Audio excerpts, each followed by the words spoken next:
Hello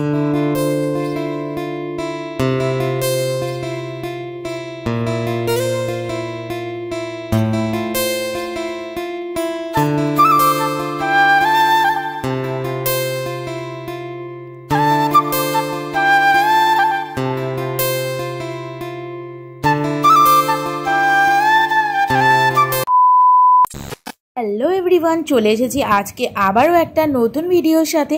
তোমরা কেমন আছো বন্ধুরা? আশা করি তোমরা সবাই খুব ভালো আছো, আর আমিও তোমাদের ভালোবাসায় অনেক ভালো আছি।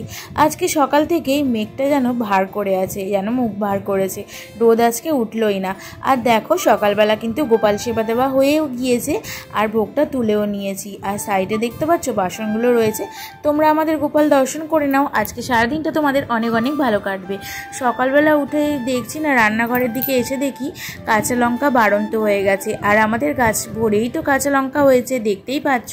সেই কাঁচা লঙ্কাগুলো এখন তুলতে এসেছি। আর সকালবেলা না অনেক জোরে জোরে বৃষ্টি হয়েছে, গাছগুলো দেখো একদম ভিজে আছে। আর এই লঙ্কাগুলো তোমরা আগের ব্লগেও হয়তো দেখেছো, মানে গাছ ভরে হয় আর পুরো গাছ সাদা হয়ে যায়। লঙ্কা যখন আমাদের বাড়িতে বাড়ন্ত হয় তখনই একমাত্র লঙ্কাগুলো তুলতে আসি, আর খেতে না ভীষণ ভালো লাগে, একটা ঘি ঘি টাইপের গন্ধ হয়। দেখো অনেকটাই তুলে নিয়েছি, প্রায় এক মুঠো। এখন চলে এসেছি টিফিন খেতে। দেখো মা কত সুন্দর একটা পাস্তা বানিয়েছে, আমার না পাস্তা খেতে খুব ভালো লাগে, তো আমিও খাচ্ছি। তোমাদের দাদা ভাই মার জন্য নিয়ে নিলাম, তাই 3টে প্লেট বেড়েছি। তো এখন এই পাস্তাগুলো দিয়ে দেব, তো সার্ভ করে নিচ্ছি। আমি না আবার টমেটো সস খাই না, সেই জন্য মা আর তোমাদের দাদা ভাইয়ের খাবারের ওপর টমেটো সস ছড়িয়ে দিলাম, আর টমেটো সসটা আমি আমারটাতে নিলাম না। তো চলো এখন তোমাদের দাদা ভাই আর মাকে দিয়ে দিই। বন্ধুরা টিফিন খেয়ে নিলাম, তোমরা তো দেখতেই পেলে। তো এখন আমি একটু রেডি হয়েছি, কালকে অনেক কিছু কেনাকাটা করেছি, বললাম না কারুর মানে সবাইকে দেবার আছে, তো তাদের জন্য কেনাকাটা করেছি, এখন তাদের বাড়িতে দিতে যাচ্ছি। তো তোমরাও চলো দেখতে থাকো ভিডিওটা। হাঁটতে হাঁটতে দিদিদের বাড়ির সামনে চলে এসেছি। অনেকক্ষণ ধরে ডাকছিলাম, শুনতে পাইনি বলে শেষে দেখলাম কলিং বেল রয়েছে, তো মা সেটা টিপে দিল, আর সেখান থেকে জেঠিমা বেরিয়ে আসলো। তারপরে ওদের বাড়ির দিকে চলে গেলাম। আর বাড়িতে না অনেকক্ষণ গল্প করেছিলাম, কিন্তু তোমাদের সাথে আর শেয়ার করলাম না, কেমন একটা লাগছিল ভিডিও করতে, তাই জানো তো ভিডিও করে নিয়ে। দেখো ফল কেটে দিয়েছিল আর আমের জুসও দিয়েছিল, সেগুলো সবই খেয়েছিলাম। এখন আমি আবার রেডি হয়ে গিয়েছি, আর একটু আগে দেখলে দাদার বাড়ি থেকে মানে গিয়েছিলাম, তো এখানে চলে এসে আবার রেডি হয়েছি। এখন মার সাথে যাব একটু আবার কেনাকাটায়। তো তোমরা ভিডিওটা দেখতে থাকো, আশা করি তোমাদের অনেক ভালো লাগবে। মা জুতো পরছে আর আমি দাঁড়িয়ে আছি। আজকে কিন্তু মিনমিনি করে বৃষ্টি পড়ছে। দেখো রাস্তার সামনে এসেছি, আর তারের উপর এগুলো দেখতে পাচ্ছ সব পায়রা, ভীষণ দেখতে সুন্দর লাগছিল, তাই তোমাদের সাথেও একটু শেয়ার করলাম। এখন আমরা অটোর মধ্যে উঠে যাব, তাই অটো স্ট্যান্ডে এসেছি, আর অটো পেয়েও গিয়েছি। আর সাথে সাথে দোকানেও কিন্তু আমরা চলে এসেছিলাম, বেশি তো দূর নয়, একটুখানি 5 মিনিটের ব্যাপার। তো সেই জন্য এখন দোকানে এসেছি। আগের দিন যে জামা প্যান্টগুলো নিয়েছিলাম সেগুলো না অনেকটাই মানে পাল্টাতে হয়েছিল, ছোট হয়েছিল, তো সেই জন্য এসেছি। মা পাল্টাচ্ছিল আর কোন প্যান্ট নেবে সেটা দেখছিল, কারণ অনেক কালার রয়েছে, সে তার মধ্যে তো পছন্দ করতে হবে। আর দেখো এই পাঞ্জাবিটা লাল রঙের দেখতে পাচ্ছ, এটা বাবার জন্য কিনেছে মা, তো ভীষণ সুন্দর দেখতে লাগছিল। বাবা একটু লাল রং বেশি পছন্দ করে, তো সে তার সাথে পাজামাও কিনে নিল। আর তারপরে না আমরা একটু এসেছিলাম অন্য একটা জামা কাপড়ের দোকানে। আর দেখো সবজি বাজার দিয়ে যাচ্ছিলাম, কত সবজির দোকান, কত লোকজন রয়েছে। এখানে কিন্তু আমি আমার মায়ের সাথেও আসতাম, আজ এসেছি শাশুড়ি মায়ের সাথে। অনেক সবজির দোকান, ফলের দোকান রয়েছে, আর এখানে এই দোকান দিয়ে মা একটা গেঞ্জি কিনবে জেঠুর জন্য, তো সেই জন্য মা এসেছে। আর দোকানের মধ্যে প্রচুর ভিড়, অনেকক্ষণই দাঁড়িয়েছিলাম। তারপর কেনাকাটা করে গোপালের দোকানে এসেছিলাম গোপালের জন্য জামা কিনতে। সবার জামা কিনেছি, গোপালের না কিনলে হয়, তো সেই জন্য গোপালের জামা কিনেছি। দেখো এই কালারটা পছন্দ হয়েছে, অনেক রকম কালার ছিল, তো তারপরে এই কালারটা নিয়েছি, ভীষণ সুন্দর দেখতে লাগছিল। আরও দুটো কিনতে হবে, কারণ আমাদের বাড়িতে 3টে গোপাল, তো সেই জন্য গোপালের জামাগুলো কিনে নেওয়ার পর সাদা জিনিসের দোকানে এসেছিলাম।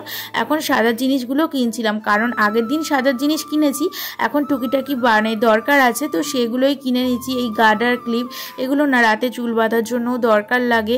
তারপর 2টো নীল পলিশ কিনেছিলাম। তো তারপরে না আমরা হেঁটে হেঁটে আমরা একটু মানে স্ট্যান্ডের দিকে আসছিলাম, আর সাথে ভাইও ছিল, তো সেই জন্য একটু মিষ্টি খেতে ইচ্ছা হলো। আগের দিন তোমরা দেখেছো আমরা আইসক্রিম খেয়েছিলাম, আর আজকে না মিষ্টি খেতে ইচ্ছা হলো, তো সেই জন্য এখন মিষ্টি কিনে নিলাম, আইসক্রিমও কিন্তু কিনেছিলাম। তারপরে ভাইয়ের বাইকে করে আমরা কিন্তু বাড়ি চলে এসেছিলাম। তোমাদের সাথে তারপরে আর শেয়ার করিনি। এখন কিন্তু বিকেলবেলা, এই বিকেলবেলা এসেছি।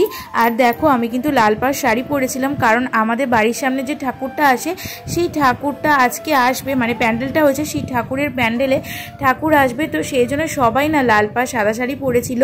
আর আমাদের প্যান্ডেলের থিমটার নাম মাটির ঘরে মা, মাটির ঘরে মা আসছে। আর সবাই দেখো কি সুন্দর ধূপ মোমবাতি, তারপরে কেউ ধুনো ফুল ছড়িয়ে তারপরে আবার শঙ্খ বাজিয়ে ঠাকুরকে সাদরে গ্রহণ করছিল। তো সেখানে আমি আর মাও গিয়েছিলাম সেই জন্য। আর অনেকে দেখো ভিড় রয়েছে, বাবাও রয়েছিল, বলছিল দুটো লাইন করো আর মাঝখান দিয়ে ঠাকুর যাবে, দেখতে বেশ সুন্দর লাগবে। সবাই কিন্তু খুব সুন্দর করে সেজেছিল। আর ওই যে দেখছো আমাদের ঠাকুর আসছে, আর এখানে সবাই জেঠিমা কাকিমা সবাই রয়েছে।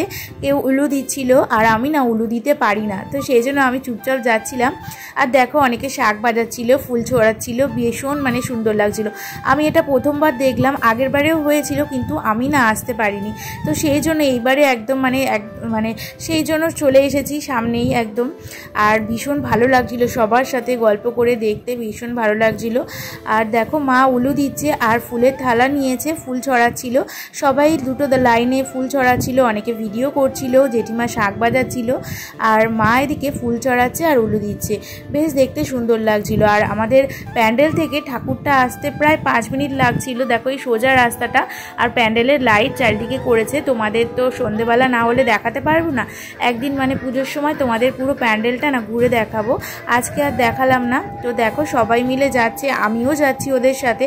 আর বেশিরভাগ সবাই লাল পাড়ে সাদা শাড়ি পরেছে, কারণ আমাদের মা কিন্তু লাল পাড়ে সাদা শাড়ি পরেই এসেছে আমাদের ঘরে। তো সেই জন্য মাকে নিয়ে আসছি সবাই মিলে। আর এই জিনিসটা না আমার খুব ভালো লাগে। অনেক প্যান্ডেলে ডেকে ঠাকুর চলে আসে, কেউ বুঝতেই পারে না, কিন্তু আমাদের এখানে ঠাকুরকে এরকমভাবেই আনা হয়। তো আমি মায়ের সাথে যাচ্ছিলাম সবাই মিলে, খুব ভালো লাগছিল জানো তো। আজকে মনটা ভীষণ ভালো লাগছে, আর মনে হচ্ছে সত্যি পুজোটা এবার চলে এলো, আর বেশি দিন বাকি নেই বলছিলাম এতদিন, কিন্তু দেখো আজ থেকেই আমাদের কিন্তু পুজো শুরু হয়ে গিয়েছে।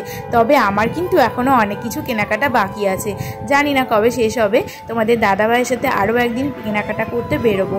তো সবাই ফুল ছুটতে ছুটতে একদম মন্দিরের সামনে চলে এসেছিলাম। দেখো আমাদের মন্দিরটা কিন্তু ভীষণ সুন্দর হয়েছে, থিমের নাম তো জানোই মাটির ঘরে মা। তো সেই জন্য মানে এত সুন্দর করেছে ভিতরটা, তোমাদের কিন্তু পরে একদিন শেয়ার করব। আর আমাদের ঠাকুরটা না প্যান্ডেলের সাইড থেকে ঢোকা ছিল, তো সেই জন্য সাইডের দিকে যাচ্ছিলাম।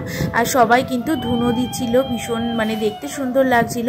তারপরে দেখো একটা মাসি রয়েছে, এই মাসি বললো আমাকে একটু ফটো তোল, তো সেই জন্য তুলেও ছিলাম। আর ঠাকুরটাকে এবার ঢোকাবে বলে ঠিক করছিল, তো সেই জন্য ঠাকুর এসে গিয়েছে। প্রথমে তো দুর্গা মায়ের ছেলে মেয়েগুলোকে দিল, আর আমরা কিন্তু ধুনো দিয়ে বরণ করে নিচ্ছিলাম ঠাকুরকে। আর দেখতে দেখো আমাদের প্রতিমাকে দেখতে এত সুন্দর লাগছিল, মুখটা এত সুন্দর করে করা, মানে মনটা ভরে যাচ্ছিল। আর প্রথমে ছেলে মেয়েগুলোকে প্যান্ডেলের মধ্যে ঢোকালো, সবার শেষে কিন্তু দুর্গা মাকে ঢুকিয়েছিল। আর দেখতে এত ভালো লাগছিল না, আর মন ভরে যাচ্ছিল যে 1 বছরের অপেক্ষার পর আজ সেটা সেই দিনটা চলে আসলো। এখন সবার শেষে দুর্গা মাকে আমাদের মণ্ডপের মধ্যে ঢুকিয়ে দিচ্ছে, আর দেখতে এত ভালো লাগছে দেখো। তারপরে না আমরা ভাবলাম যে একটু মানে ভিতরে প্যান্ডেলের ভিতরে যাই, সামনে থেকে ঠাকুর দেখব। আর এখানে দেখো কত লোকজন এসেছে, সবাই আমাদের পাড়ার লোক, সবাই দুর্গা মাকে দেখতে এসেছে আর সাদরে গ্রহণ করতেও এসেছে। তো সামনে থেকে দেখো আমাদের দুর্গা মাকে কত সুন্দর লাগছে। এখনও কিন্তু কোনো অলংকার দেওয়া হয়নি, সবেমাত্র মাকে এনেছে, এরপর সাজাবে। তো দুর্গা মাকে কেমন লাগছে তোমরা কিন্তু অবশ্যই জানিও, আমার না ভীষণ ভালো লাগছিল। তারপরে বাবার ক্লাবে একটু বসেছি, হাওয়া খাচ্ছিলাম, সবাই মিলে এখানে ছিল, গল্প করছিল, আর আমিও বসেছিলাম ওদের সাথে গল্প করলাম, মিষ্টি খেলাম। তো দেখো এরা সবাই কিন্তু আমার চেনা, আর সবাই খুব ভালোবাসার মানুষ। মাও এদের সাথে গল্প করছিল, অনেকটা সন্ধেও এসেছিল, তারপরে কিন্তু আমরা বাড়ি চলে এসেছিলাম। আর আজকের ভিডিওটা বন্ধুরা এখানেই শেষ করলাম। তোমাদের যদি ভালো লেগে থাকে অবশ্যই লাইক দিয়ে পাশে থেকো। বাই।